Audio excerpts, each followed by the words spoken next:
አክብሮታዊ ሰላምታችን በያላችሁበት ይድረስ። የተወደዳችሁ የኢትዮ ፎረም ቤተሰቦች እነሆ የዕለቱን ዘገባዎቻችንን ከዚህ እንደሚከተለው ወደ እናንተ ማድረስ ጀመርን።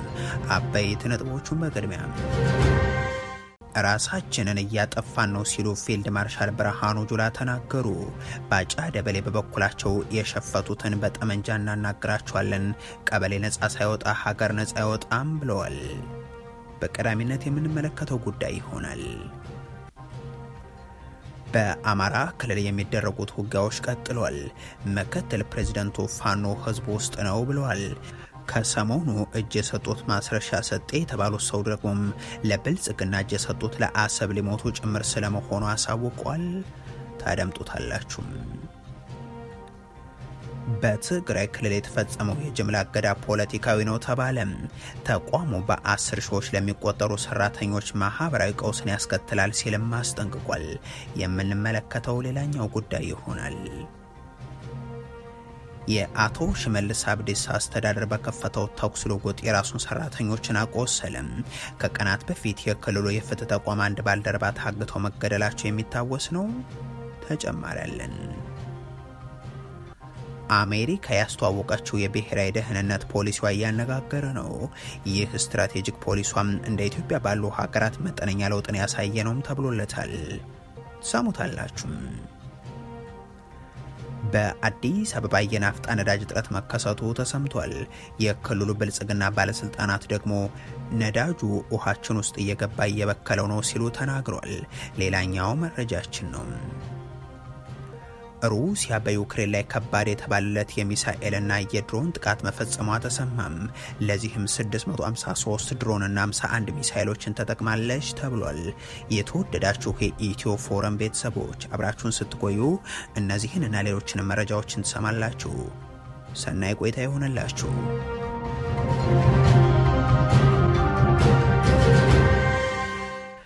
ራሳችንን እያጠፋን ነው ሲሉ ፊልድ ማርሻል ብርሃኑ ጁላ ተናገሩ። ባጫ ደበሌ በበኩላቸው የሸፈቱትን በጠመንጃ እናናግራቸዋለን፣ ቀበሌ ነጻ ሳይወጣም ሀገር ነጻ አይወጣም ብለዋል። ኢትዮ ፎረም ከምርኮኛነት እስከ ጀነራልነት የዘለቀ ልምድ ያላቸው ባጫ ደበሌ ስለ ሽምቅ ውጊያ መጽሐፍ በትልቅ ድግስ ሊያስመርቁ ስለመሆኑ የዘገበው ከአንድ ወር ተኩል በፊት ነበር። አትንኩት በሚል ስማቸው የሚታወቁትና የደርግ ሰራዊትን በወጣትነታቸው የተቀላቀሉት ባጫ ደበሌ ብዙም ሳይቆዩ ሻቢያ ኤርትራ ውስጥ ተማርከው ቆይተዋል።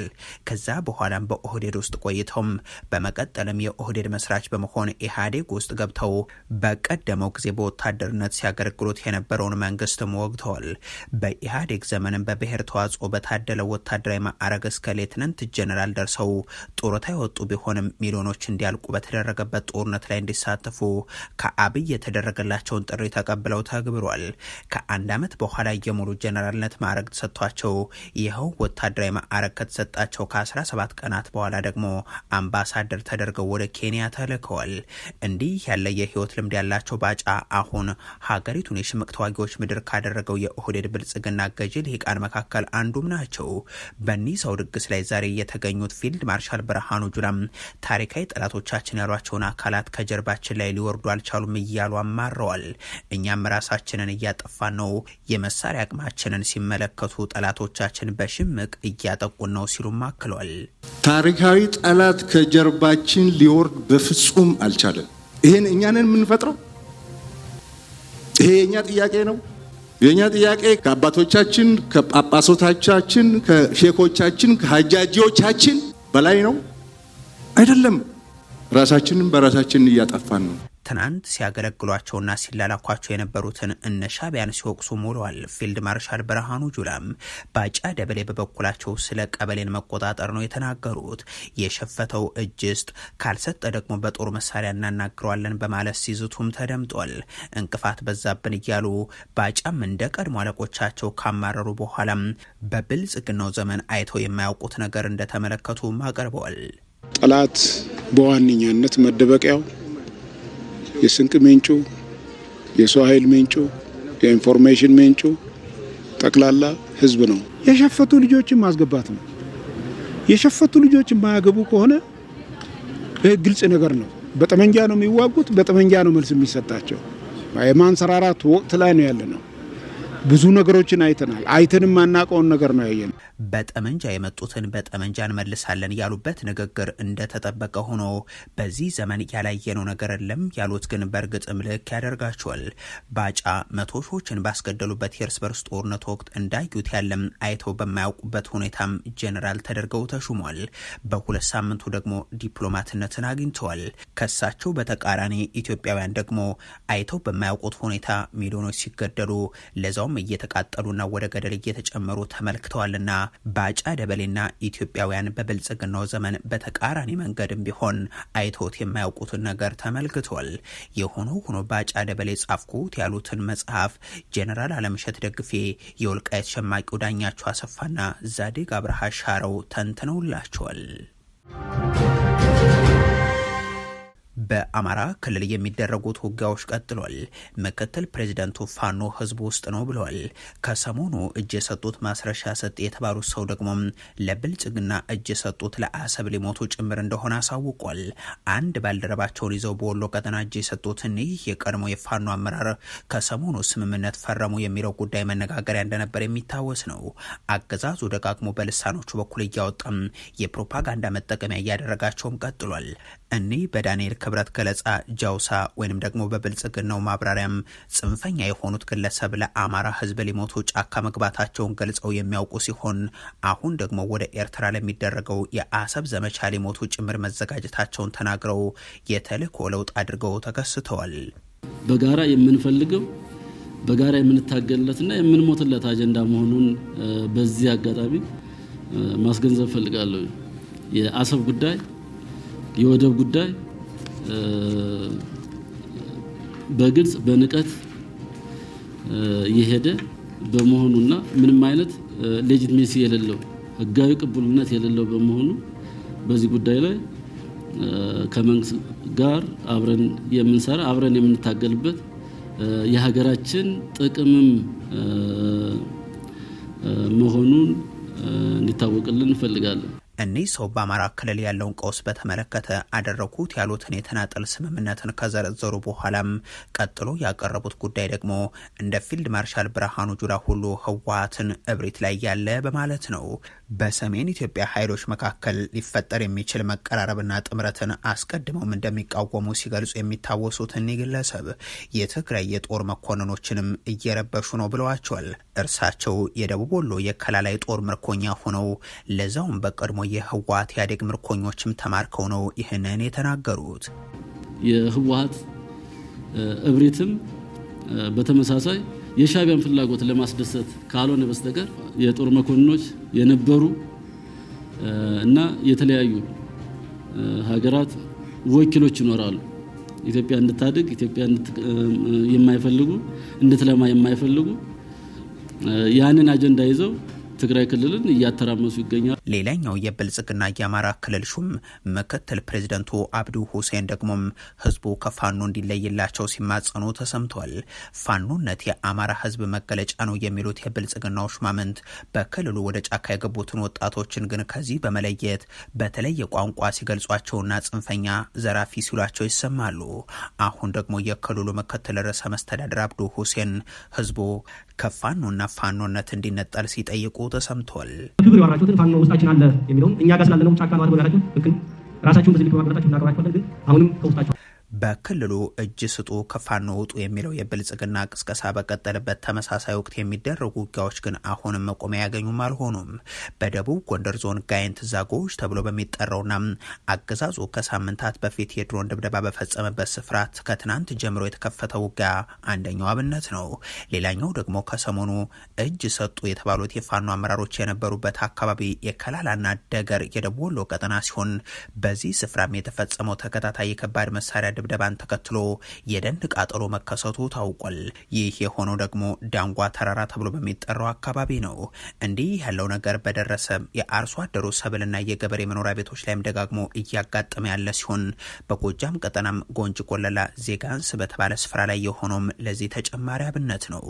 በሰሜን ሸዋ ዞን ሬማ ከተማ በሚሊሽ አባላት ካምፕ ላይ ከተፈጸመው ጥቃት ባሻገር በክልሉ በደቡብ ጎንደር ስማዳም፣ በምዕራብ ጎንደር አሽፋ ጸደ ማርያም፣ በሌሎች በክልላችን በርካታ ስፍራዎች እየተደረጉ ያሉ ውጊያዎች የመነሻ ምክንያታቸው ደግሞ የመንግስት ኃይሎች ወደ ፋኖ መገኛ ስፍራዎች በማቅናት የሚከፍቱትን ጥቃት ተከትሎ የተቀሰቀሱ ናቸው።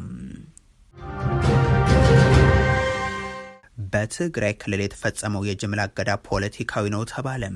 ተቋሙ በ10 ሺዎች ለሚቆጠሩ ሰራተኞች ማህበራዊ ቀውስን ያስከትላል ሲል አስጠንቅቋል። የአገዛዙ የትግራይ ክልል ክልከላ እንደቀጠለ ነው። በቅርቡ የጊዜ አስተዳደሩ ፕሬዚዳንት ጀነራል ታደሰ ወረደ የበጀት ክልከላውን በተመለከተም የነውር ተግባር ነው ብለውት ነበር። ባለፉት ተከታታይ ቀናት በመቀለ የትግራይ ሰራዊት አባላት በፕሬዚደንቱ ቢሮና በመገናኛ ብዙሃን ላይ ያደረጉት ከበባም ከዚሁ ከደሞዝ ጥያቄ ጋር የተገናኘ ነው። የብልጽግናው መንግስት ከሰሞኑ በትግራይ ላይ ካስተላለፋቸው ውሳኔዎች መካከል በኤፈርት ድርጅቶች ላይ የፈጸመው የባንክ አካውንት መዘጋት ይገኝበታል። ይህንን በተመለከተ የሚናገሩት የክልሉ የንግዱ ማህበረሰብ አባላት ደግሞ ይህ መንግስታዊ ህዝብን የመቅጣት ወንጀል ወጣቱም ስራ አጥ ሆኖ እንዲጠፋ የመፍረድ ሂደት ነው ሲሉ ለክልሉ የመገናኛ ብዙሃን ተናግሯል። ኢፈርት አካላት የኢኮኖሚ አውታሮች ናቸው። እነዚህ የግል ድርጅቶች በንግድ ህግ የሚንቀሳቀሱ ናቸው። እነዚህ በንግድ ህግ የሚንቀሳቀሱ በፖለቲካ አጀንዳ መዘጋት ማለት አሁንም ኢኮኖሚው ከፖለቲካ አልወጣም። በመቶ ሺህ የሚቆጠር ማህበረሰብ ነው ሰራተኛ ያላቸው ተሸክሞ ያሉት። ጥፋት ካላቸው መጀመሪያ አናውንስ ማድረግ አለበት። ጥፋት ሳይናራቸው ሳያሳውቅ መዝጋቱ ለኔ መንግስታዊ ወንጀል ነው ብዬ ነው የማስበው። የጠቅላላ ህዝብ አንጀትን ነው እየሰበርክ ያለው። በየቀኑ የሆነ ነገር ከተደረገ አካውንት መዝጋት፣ የሆነ ነገር ከተደረገ የሆነ ነገር መቅጣት፣ የሆነ ነገር ምን አደረገ ህዝቡ? ወጣቱ እንዲፈልስ እየተደረገ ነው። ይሄ እኔ ሳየው ስትራቴጂካዊ የኢኮኖሚ ጥቃት ነው። እንኳን አንድ ወር፣ አንድ ሳምንት፣ 2 ሳምንት ሊቆይ አንድ ቀን እንኳን ያለ ደሞዝ ሊኖር የሚችል ህዝብ የለም አሁን በትግራይ። ምክንያቱ ኢኮኖሚ በደንብ አጥቆት ሰከን ብሎ ማሰብ ያስፈልጋል። በዚህ የሚመጣ ፋይዳ የለም።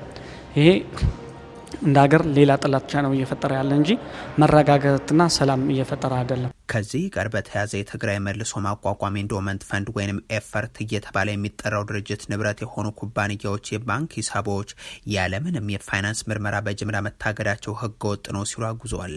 ኤፈርት መግለጫው ላይ ይህ እርምጃ በጦርነት የተጎዳውን የትግራይ ኢኮኖሚ መልሶ የማቋቋም ጥረት ላይ እንቅፋት ከመሆኑም በላይ በ10 ሺዎች ለሚቆጠሩ ዜጎች ማህበራዊ ቀውስ ያስከትላል ሲል አስጠንቅቋል። እነዚህ ኩባንያዎች ህግና ስርዓትን ተከትለው የሚሰሩ ቀልጣፋ የሂሳብ አሰራር ስርዓት ያላቸው ግብራቸውን በአግባቡ የሚከፍሉ መሆናቸውንም በአጽንኦት አክሏል። የኩባንያዎቹ የባንክ ሂሳቦች ከህዳር 24 2018 ጀምሮ ባልታወቀ ምክንያት በድንገት በጅምላ ታግደዋል። ይህ ደግሞ ኩባንያዎቹ ከጦርነቱ ጉዳት ገና ሙሉ ለሙሉ ሳያገግሙ እንደገና የሚደርስባቸው ተጨማሪ ኪሳራ እንደሆነም አብራርቷል።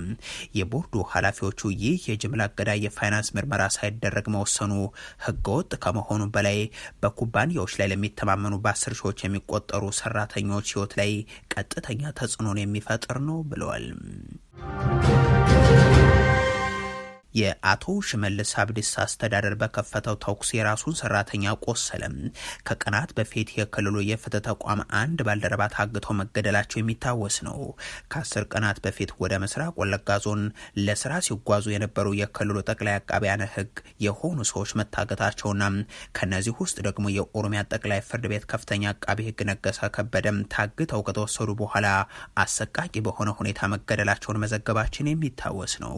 በክልሉ ምስራቅ ወለጋ ዞን በጅማ አርጆ ወረዳ ከጅማ ወደ ነቀምቴ ለስራ በመጓዝ ላይ የነበሩ የኦሮሚያ ክልል አቃቢያን ህግ ላይ በተፈጸመ ጥቃት አንድ አቃቢያን ህግ መገደሉና 3ቱ ደግሞ ታግተው መወሰዳቸውም እንደዚሁ። አሁን ከነዚህ ታጋቾች ውስጥ የአቶ ሽመልስ አብዲሳ አስተዳደር ታጣቂዎችና የመንግስት የጸጥታ ኃይሎች በእለቱ ታጋቾችን ለማስለቀቅ በሚል በከፈቱት የተኩስ ልውውጥ አዲሱ ለጋስ ተብለው የተጠሩ የጠቅላይ ፍርድ ቤቱ አቃቤ ህግ መመታታቸው ተነግሯል። እኒህ የቆሰሉት የክልሉ መንግስት ሰው በአሁኑ ወቅት በአዲስ አበባ ሕክምና እየተደረገላቸው ስለመሆኑም ተመላክቷል። በወቅቱ የታገቱት የኦሮሚያ ክልል ጠቅላይ አቃቢያነ ህግ የሆኑት አለማየሁ መሰለና ይርጋለም ምትኩ የተባሉ ሰዎች ደግሞ ከትናንት በስቲያም ከእገታው መለቀቃቸው ተሰምቷል። የአቶ ሽመልስ አብዲሳ አስተዳደር ክልሉን የሞት ቀጠና አድርጎት ቢቀጥልም አሳውን ለማጥፋት ባህሩን ማድረቅ የሚል ጸረ ህዝብ አቋም ያላቸው የብልጽግናው ሹማምንት ግን ይህንን እየካዱ ቀጥሏል። እገታና ግድያ፣ ውጊያና ጥቃት ግን የዚህ ክልል መገለጫዎች ከሆኑ ዓመታት ነጎዱ። በአዲስ አበባ የናፍጣ ነዳጅ እጥረት መከሰቱ ተሰምቷል። የክልሉ ብልጽግና ባለስልጣናት ደግሞ ነዳጁ ውሃችን ውስጥ እየተቀላቀለ እየበከለ ነው ሲሉ ተናግረዋል። ብልጽግና ከመጪው ታህሳስ ወር ጀምሮም በነዳጅ ምርቶች ላይ የ30 በመቶ ታክስን እንደሚጥል አሳውቋል። ይህ በበርካታ ሸቀጦችና አገልግሎቶች ላይ የሚያስከትለው የኑሮ ጫና ቀላል የሚባል አይሆንም። የዚህ ምልክት ነው የተባለለት ሁነትም ዛሬ አዲስ አበባን ጨምሮም በአንዳንድ የአገሪቱ አካባቢዎች ተከስቷል። የነዳጅ በተለይም ደግሞ ናፍጣ የሚጠቀሙ ተሽከርካሪዎችም ሲስተጓጎሉ ስለመዋላቸው ሰምተናል። የህዝብ ትራንስፖርት አገልግሎትን የሚሰጡ እንደዚሁም ሀገር አቋራጭ ተሽከርካሪዎች የዚህ ችግር ቀዳሚ ሰለባዎችም ናቸው። ከነዳጅ ጋር በተያያዘ የአማራ ብልጽግና ዞን አመራሮች ደግሞ ነዳጅ ውሃችንን እየበከለ ነው ብለዋል። በደቡብ ወሎ ዞን ለገሄዳ ወረዳ የነዳጅ ክምችት በተፈጥሮ አስገዳጅነት ከከርሰ ምድር በላይ መውጣት ከጀመረም ከ7 ዓመት በላይ ቢያስቆጥርም እስካሁን ጥቅም ላይ እንዲውል ባለመሰራቱ አሁንም የነዳጅ ድፍድፉ መሬቱን ሰንጥቆ እየወጣ ስለመሆኑ የደቡብ ወሎ ዞን ይገልጻል። ባለስልጣናቱ ይህንን የነዳጅ ክምችት አዋጭነቱ ተጠንቶ ጥቅም ላይ እንዲውል ለማድረግ በተደጋጋሚ ለማዕድን ሚኒስቴር ጥያቄ ሲያቀርቡ መቆየታቸውንም ያክላሉ። አንድ የዞኑ አመራር እኛ ማድረግ የምንችለው ጥናት እስኪካሄድበት ድረስ ግፊት ማድረግ ነው። በዚህም መሰረት በ2011 ማዕድን ሚኒስቴር በጉዳይ ላይ ውይይት አካሂዶ ነበር። በሰዓቱም ሀብቱ እንዳለ ከመሬት በላይ በምልክት ተጋልጦ እየታየ ስለሆነ ሀገራችን እና የአካባቢውን ማህበረሰብ እንዲጠቅም ለማድረግ ጥናት እንዲካሄድ ጥያቄ አቅርበንላቸው ተቀብለውት ነበር። ጥናት ለማካሄድ እቅድ ተይዞልን ነግረውናል። ከዛም በኋላ ግን ምንም አይነት እንቅስቃሴ እየተደረገ አይደለም ብለዋል። ነዳጁ በትክክል ወጥቶ መሬት ላይ እየታየ ነው። በተሰነጠቁ መሬቶች አማካኝነት የወጣው ነዳጅ በአካባቢው የሚገኙ ውሃዎችንም እየበከለ ነው። በዚህ የነዳጅ ክምችት ላይ ክልሉም ዞናችንም ወረዳውን ፍላጎታቸው ተመሳሳይ ነው ሲሉም አክለዋል። አንድ ሌላ አመራር ደግሞ አሁን ላይ በተሰነጠቀው መሬት ላይ የሚፈሰውን ድፍድፉን የአካባቢው ማህበረሰብ በመውሰድ ለምሽት መብራትነት በኩራዝ በባህላዊ መንገድ እየተጠቀመበት ነው። ይህ ማዕድን ለሀገር ትልቅ ገቢ ቢሆንም ትኩረት ሰጥቶበት እየተሰራ ባለመሆኑ ነዳጁ እየባከነ ነው ሲሉ ያነሳሉ። ከመሬት በላይ ያለው ወይንም የሚታየው ድፍድፉ በጣም ቀጭን አይደለም፣ ግን በጣም ይሸታል። ተቀጣጣይ ነው። ለናሙና ቢሮ ያመጣ ነው ማለም ስናቀጣጥለው በጣም ይቀጣጠላል ሲሉ በማከል ወሎ ዩኒቨርሲቲ ከዚህ በፊት በተለያዩ ባለሙያዎቹ በኩል ተማሪዎቹንም ወደ ስፍራው በመውሰድ ምልከታ አድርጎ ነዳጅ መሆኑን አረጋግጦልናል ነው ያሉት። እኒሁ አመራርም አሜሪካ ያስተዋወቀችው የብሔራዊ ደህንነት ፖሊሲ ያነጋገረ ነው። ይህ ፖሊሲ እንደ ኢትዮጵያ ባሉ ሀገራት መጠነኛ ለውጥ ያሳየ ተብሎለታል። አሜሪካ በኢትዮጵያ ኤርትራና ሶማሊያ መካከል አዲስ ግጭት እንዳይቀሰቀስ መከላከል ላይ ማተኮር እንዳለባት የፕሬዝዳንት ዶናልድ ትራምፕ አስተዳደር ከሰሞኑ ይፋ ያደረገው የብሔራዊ ደህንነት ፖሊሲ ሰነዱም ያመለክታል። የአሜሪካ ብሔራዊ ደህንነት ስትራቴጂ ሰነድ በምስራቅ አፍሪካ በተለይም በኢትዮጵያና ጎረቤት ሀገራት መካከል ያለውና በዙሪያው የሚገኘው ዲፕሎማሲያዊ ሁነትን የሚተነትን ነው። ሰነዱ የአሜሪካ የውጭ ጉዳይ ፖሊሲም አሜሪካ ትቅደም የሚል መርህ ያለው ነው ሲል ገልጾም በዚህ ሁነት ውስጥ ደግሞ የአፍሪካ ቀንድ ፖሊሲውን በትኩረት አብራርቷል። በተመሳሳይ ጊዜ የውጭ ጉዳይ ሚኒስትሩ ማርኮ ሩቢዮም ወደ ዋይት ሀውስ የተጠሩትና የምስራቅ አፍሪካ ዋና አጋር የተደረጉት ዊሊያም ሩቶ ጎንቁመው ያደረጉት ንግግርም በቢሊዮኖች ያደረጉትን የኬንያውን ድጋፍ አንስተው እንደዚህ ያለ ስትራቴጂካዊ አጋር ሀገራት ጋር የሚኖረን መንግስታዊ ድጋፍ ቅርጽን ወደፊት የሚያመላክት ነው ሲሉ ጠቁመውበታል። የአሜሪካ የውጭ ጉዳይ ፖሊሲ ስለ ኢትዮጵያ የሚያብራራበት ክፍሉ ላይ ተጋጭታ አስታረቅናት የሚል ነው። ፕሬዚደንት ትራምፕ በአሜሪካ አደራዳሪነት በግብጽና በኢትዮጵያ መካከል ሰላም እንዲወርድ አድርገዋል ሲል ሰነዱ አንስቶ ይህም ለዘመናት የቆየውን አለመግባባት የፈታ እርምጃ አድርጎ ጽፎታል። እንዲያም ሆኖ ፕሬዚደንት ዶናልድ ትራምፕ በኢትዮጵያና ግብጽ መካከል የፈቱት ጦርነት የቱ ነው የሚለው ግን ተጠይቆ የሚያውቅ አልሆነም። ባለሚራክሎቹ የ4 ኪሎ የዲፕሎማሲ ኩስምና ባለሟሎችም ይህንን ደፍረው ማንሳት አልቻሉም። የዶናልድ ትራምፕ አስተዳደር የውጭ ጉዳይ ፖሊሲ ግን ቀጥሎ የሚያነሳው አሜሪካ በኢትዮጵያም በኤርትራና በሶማሊያ መካከል ሊፈጠር የሚችል አዲስ ግጭት መካከል እንደ ዋና የትኩረት አቅጣጫ ተወስዷለች የሚል ነው። የሱዳኑን ጦርነትና የቀጠናውን መረጋጋት ከኢትዮጵያ በተጨማሪ ሰነዱ ያነሳ ሲሆን በሱዳን ያለው ጦርነት እልባት እንዲያገኝ ማድረግ የአሜሪካ አስተዳደር እቅድ መሆኑንም ያትታል። አሜሪካ በቀጠናው የሚገኙ ጦርነቶችን በድርድር መፍታት፣ የጋራ ተጠቃሚነትን የሚያሰፍኑ የንግድ ግንኙነቶችን መፍጠርና ከአሜሪካ ብሔራዊ ጥቅሞች ጋር የሚጣጣሙ አካሄዶችን እንደምትከተልም ተገልጿል። ከእርዳታ ወደ ኢንቨስትመንት የሚደረግ ሽግግር የአሜሪካ መንግስት ለአፍሪካ ያለውን አቀራረብ ከአውሮፓውያን የሊበራል አይዲዮሎጂ ስርጭትና ከእርዳታ ጥገኝነት በማውጣት ወደ ኢንቨስትመንትና እድገት እንደሚቀይርም ሰነዱ ያትታል። የፕሬዝደንት ዶናልድ ትራምፕ አስተዳደር አውሮፓ የስልጣኔ መጥፋት እንደሚጠብቃት አዲስ ባወጣው በዚህ የስትራቴጂክ ሰነዱ ላይ ማስጠንቀቂያውን አስፍሯል። ይህም የፕሬዝደንቱ አስተዳደር ሰነድ አንዳንድ ሀገሮች አስተማማኝ አጋር ሆነው ስለመቀጠላቸው ያለውን ጥርጣሬም ገልጿል። አዲሱ የስትራቴጂ ሰነድ አውሮፓንም ትኩረት ሰጥቶ ተመልክቷል። ባለ 33 ገጹ የብሔራዊ ደህንነት ስትራቴጂ የአሜሪካው ፕሬዝዳንት ለዓለም ያላቸው ራዕይና እንዴት የአሜሪካን ወታደራዊና ኢኮኖሚያዊ ኃይልን ተጠቅመው ይህንን ለማስፈጸም እንደሚሰሩም ይተነትናል። ትራምፕ ሰነዱን አሜሪካ በሰው ልጅ ታሪክ ውስጥ ታላቅና ስኬታማ ሀገር ሆና እንድትቀጥል የሚያደርግ ፍኖተ ካርታ ሲሉ ገልጸውታል። ሰነዱን በሚመለከት የአውሮፓ ፖለቲከኞች ምላሽ የሰጡ ሲሆን የጀርመን የውጭ ጉዳይ ሚኒስትሩም ሀገራቸው ከውጭ የሚመጣ ምክር እንደማያስፈልጋት ጠቁሟል። ሩሲያ በዩክሬን ላይ ከባድ የተባለለት የሚሳኤልና የሰው አልባ አውሮፕላኖች ጥቃት መፈጸሟ ተነገረም። የኪየቭ ባለስልጣናትም ይህንኑ አረጋግጧል። ሩሲያ ለጥቃቱ 653 ድሮኖችንና 51 ሚሳኤሎችን መጠቀሟም ታውቋል። የዩክሬን ጦር አዛዦችና ባለስልጣናት እንዳሰራጩት መግለጫ ከሆነም ዋና ከተማዋ ኪየቭን ጨምሮ የዩክሬን ግዛቶች ላይ ትናንት ሌሊት በተፈጸመው ጥቃት ቢያንስ 3 ሰዎች ሲቆስሉ በኃይል መሰረተ ልማቶች ላይ ውድመት ደርሷል። ለጥቃቱ ከተሰማሩ ድሮኖች መካከል 585ቱን መቶ መጣሉንና 30 ሚሳይሎች ደግሞ ኢላማቸውን ሳይመቱ ከሽፈዋል ሲልም የዩክሬን ጦር አሳውቋል። የሩሲያ ጦር በበኩሉ ዩክሬን ሌሊቱን በሩሲያ ግዛት በፈጸመችው ጥቃት አንድ የነዳጅ ማጣሪያ ማውደሟን በተንቀሳቃሽ ምስል አስደግፎ ከሷል። ለጥቃቱ ከተሰማሩት ሰው አልባ አውሮፕላኖች መካከል 116ቱን መቶ መጣሉን በማከል የተወደዳችሁ የኢትዮ ፎረም ቤተሰቦች ለዛሬ ያሉን መረጃዎች ይህንን ይመስሉ ነበር። አበቃን። ቸር ያሰማን።